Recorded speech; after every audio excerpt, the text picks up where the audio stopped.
Le 18 août, une date qui résonne. Un jour où le monde a retenu son souffle. Au large des côtes glaciales de l'Alaska, un sommet secret se déroulait. Entre les dirigeants de deux puissances mondiales, Vladimir Poutine et Donald Trump. Ils promettaient la paix, une percée diplomatique historique.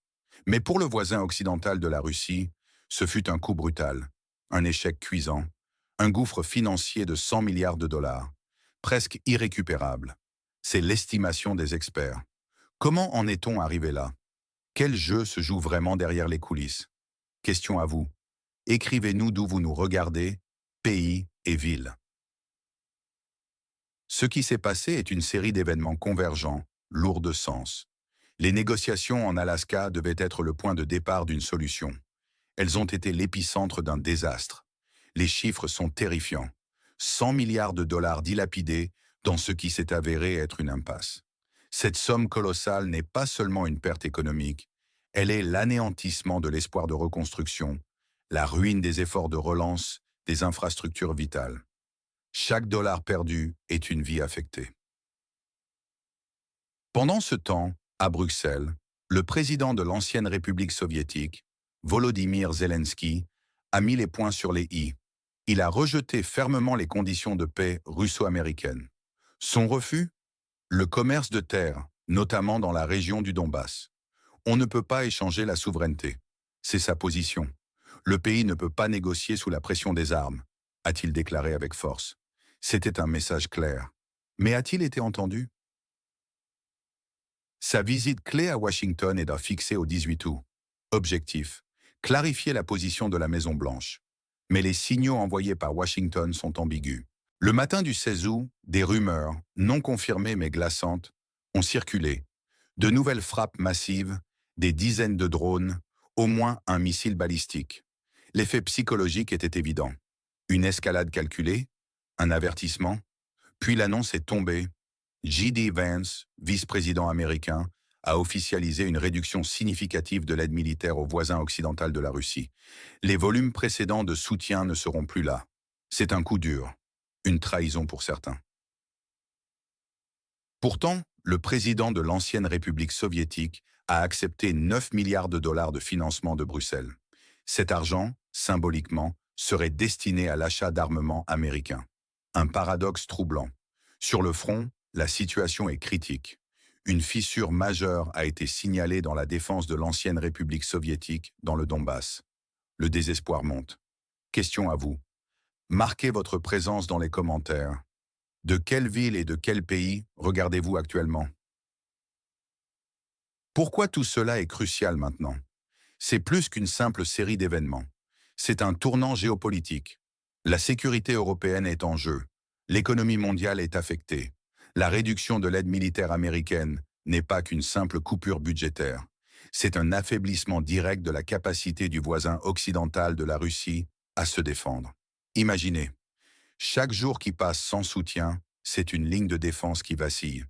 Les 9 milliards de Bruxelles, bien que substantiels, sont une goutte d'eau dans l'océan immense des besoins. C'est un pansement, pas une solution viable. Le président de l'ancienne République soviétique est sous pression maximale. Sa position inflexible, c'est sa survie politique. Céder, ce serait être perçu comme un traître par son propre peuple. Mais cette même inflexibilité risque d'isoler son pays. C'est un dilemme cornélien. Le sentiment d'épuisement gagne la société. Les habitants, épuisés par des années de guerre, aspirent à la paix à n'importe quel prix. C'est une pression populaire immense. Pour la Russie, cette division au sein du camp occidental est une aubaine inespérée. Plus il y a de désaccords, plus l'Occident semble faible. Le Kremlin projette une illusion de stabilité, pendant que Washington et Bruxelles vacillent. C'est un jeu de pouvoir dangereux. Et le voisin occidental de la Russie en est la victime. La situation actuelle n'est pas tenable à long terme. La question n'est plus de savoir si la pression va monter. Elle monte déjà. Comment ce pays, à bout de force, résistera-t-il? Quel est l'unique événement politique non suffisamment couvert par les médias, selon vous, et pourquoi? Les versions divergent. L'officiel parle de diplomatie. La réalité est plus complexe. Certains analystes y voient un piège diplomatique classique. Chaque indice est transformé en position, chaque réserve en obligation. L'objectif? Forcer la main du voisin occidental de la Russie à une capitulation déguisée. Des sources parlent de Trump envoyant des signaux doubles après l'Alaska. Pas de cessez-le-feu immédiat, mais une pression constante pour une trêve simple. Une stratégie déguisée pour une capitulation progressive? C'est ce que certains murmurent. Washington pourrait-il contourner la capitale du voisin occidental de la Russie si elle reste ingérable? Des accords directs avec Moscou sont-ils sur la table? Ce serait une trahison ultime. Le président de l'ancienne République soviétique dément tout accord secret sur les territoires. Mais la rumeur persiste. Une preuve d'un plan machiavélique? La constitution de l'ancienne République soviétique interdit la cession de territoire. C'est un point infranchissable, une loi fondamentale. Mais que vaut une loi face à la pression des superpuissances? La fermeté du président est perçue par certains à Washington comme de l'entêtement, de l'ingérabilité politique. C'est un signal pour chercher des solutions de contournement. Pour les États-Unis, c'est une question de résultat. Trump veut une percée pour son public intérieur en vue des élections. Une trêve, même sans garantie, lui suffirait amplement. Poutine, lui, est le stratège froid et calculé. Il répète inlassablement ses thèses anciennes. Il capitalise sur chaque désaccord, chaque fissure. Il attend que l'adversaire craque. Plus le camp occidental est divisé, plus Moscou gagne en influence. La capitale du voisin occidental de la Russie a officiellement admis être forcée à capituler par la Russie et les États-Unis. Un chantage inacceptable. Les canaux Telegram décrivent le président de l'ancienne République soviétique comme inflexible mais fragile.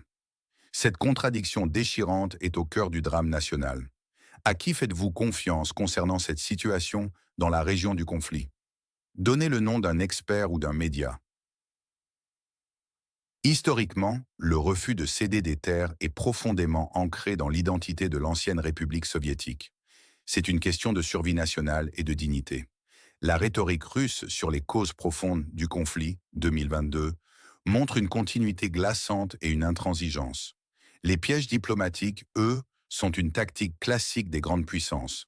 Une ruse pour affaiblir l'adversaire de l'intérieur. L'aide européenne de 9 milliards de dollars pour le voisin occidental de la Russie, annoncée en août, est immédiatement suivie par la réduction drastique de l'aide militaire américaine. Est-ce une simple coïncidence? Ou un signal coordonné et délibéré pour presser la capitale du voisin occidental de la Russie à accepter l'inacceptable? Le décalage croissant entre la réalité brutale du champ de bataille et les attentes diplomatiques occidentales ne cesse de croître. C'est une tendance mondiale. Une fatigue de guerre s'installe, surtout en période préélectorale aux États-Unis, où les préoccupations intérieures priment souvent. Et maintenant, que se passe-t-il ensuite? La visite du président de l'ancienne République soviétique à Washington, le 18 août, est le rendez-vous de la dernière chance. Si la Maison-Blanche n'apporte pas les garanties de sécurité espérées, que se passera-t-il? Si la capitale du voisin occidental de la Russie est jugée trop dure et inflexible, Washington pourrait se lasser, se désengager progressivement. L'ancien diplomate de l'Union européenne, Balázs Jarabík, est clair. Le voisin occidental de la Russie et l'Europe doivent s'adapter à la nouvelle réalité géopolitique. La diplomatie de survie pour la capitale du voisin occidental de la Russie est une danse périlleuse. Sa résistance est existentielle. Mais à quel prix humain et matériel? L'épuisement croissant des forces est une certitude tragique. Les fenêtres diplomatiques se referment. La pression sur la capitale du voisin occidental de la Russie ne fera que s'intensifier. Moscou perd patience. Ce sentiment de menace imminente est palpable pour des millions de personnes. La guerre pourrait, hélas, devenir éternelle. C'est la peur la plus profonde. Quel est votre pronostic sur le moment où ce conflit se terminera? Mois, années et une raison. Les conséquences sont vertigineuses. Le voisin occidental de la Russie risque une crise politique interne sans précédent. La perte de sa souveraineté, non seulement territoriale mais aussi décisionnelle, est une menace réelle et persistante. Son isolement politique et militaire pourrait devenir total. La dureté de la capitale du voisin occidental de la Russie est un prétexte pour Washington, une excuse pour chercher des solutions de contournement unilatérales, y compris des accords directs avec Moscou. Un scénario catastrophe. Sur le plan militaire, l'escalade est inévitable face à la perte de soutien. Les forces combattantes sont épuisées, moralement et physiquement. La fissure signalée dans le Donbass est une preuve concrète de cette usure. L'usure des hommes, du matériel et des nerfs. Les frappes massives, même à l'état de rumeur, créent un climat de terreur généralisé. Économiquement, les 9 milliards de Bruxelles, bien que nécessaires, sont un maigre lot de consolation face aux besoins gigantesques du front et de la reconstruction nationale. La réduction de l'aide américaine, elle, est un coup fatal, car elle laisse le voisin occidental de la Russie à son sort. Socialement, l'anxiété s'intensifie chaque jour, nourrie par le sentiment d'une guerre sans fin.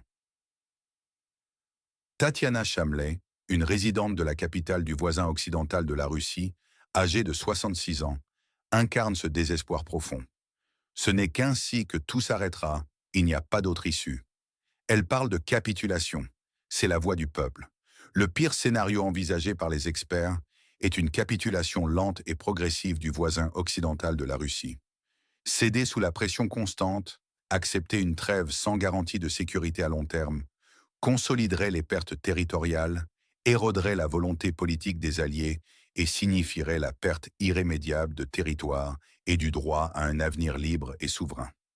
Le scénario le plus probable, selon les analyses actuelles, est un jeu de nerfs prolongé, un conflit de basse intensité qui s'enlise. La situation actuelle perdure, les négociations n'avancent pas et les fenêtres diplomatiques se ferment l'une après l'autre. La pression croissante sur le voisin occidental de la Russie l'oblige à maintenir sa ligne dure, mais au prix d'un épuisement constant et d'un saignement continu de ses ressources humaines et matérielles. Le scénario le plus inattendu, mais aussi le plus redouté, est l'isolement total du voisin occidental de la Russie. Face à son inflexibilité, les alliés occidentaux, États-Unis et Union européenne, se lassent et se désengagent. Ils cherchent des canaux alternatifs, des accords directs avec Moscou, laissant le voisin occidental de la Russie encore plus seul, sans soutien ni perspective. Qui gagne dans ce jeu macabre? La Russie, sans aucun doute. Elle tire un profit immense des divisions occidentales, elle projette une illusion de stabilité et de force, et elle renforce son levier de pression sur tous les acteurs. Donald Trump, lui, pourrait également tirer son épingle du jeu s'il réussit à présenter un résultat, même partiel ou symbolique, à son électorat en vue des élections. Qui perd? Le voisin occidental de la Russie avant tout. Elle risque l'isolement complet, l'épuisement total de ses forces, la perte de sa souveraineté et de ses alliés. Les pays européens sont contraints de s'adapter à cette nouvelle réalité brutale, potentiellement marginalisés dans la recherche de solutions et contraints de réévaluer leur propre sécurité. Le monde s'éloigne de ses principes, le front devient plus lourd à porter, la politique plus dure et impitoyable. C'est la sombre prophétie qui plane sur l'horizon. Le ton de cette tragédie est délibérément alarmiste. Il parle d'un jour fatal, d'une capitulation totale imminente, et insiste sur l'idée que la patience de Moscou s'épuise, créant un sentiment d'urgence inéluctable.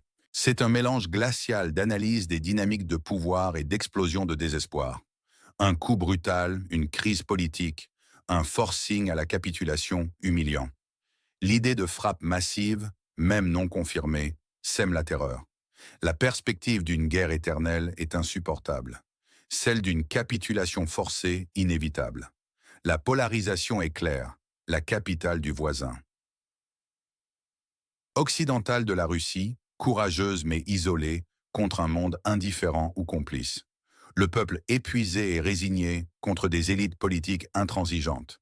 L'Est impitoyable contre l'Ouest hypocrite. On insiste sur les lignes de fracture et les nouvelles divisions qui déchirent le tissu de la géopolitique mondiale. L'appel aux valeurs, comme la souveraineté, est cyniquement retourné. Elle est présentée non pas comme un droit sacré, mais comme un fardeau, un luxe qui coûte trop cher en vies humaines, un poids qui force le voisin occidental de la Russie à se briser. C'est une critique implicite de la résistance elle-même, suggérant qu'elle est vaine et même destructrice.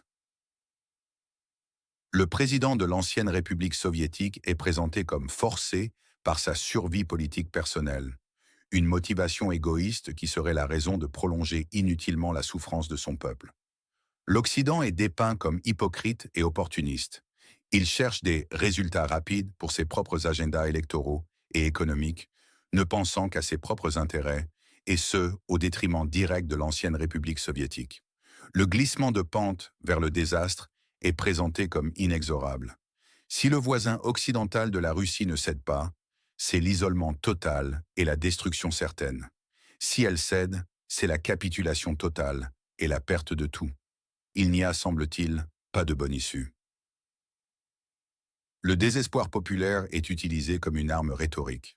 La citation de Tatiana Chamlet, La voix de la rue, est utilisée pour infuser de l'émotion pure, pour légitimer le sentiment de lassitude généralisée et le désir ardent de paix à tout prix. Cela contraste violemment avec la rigidité politique des dirigeants.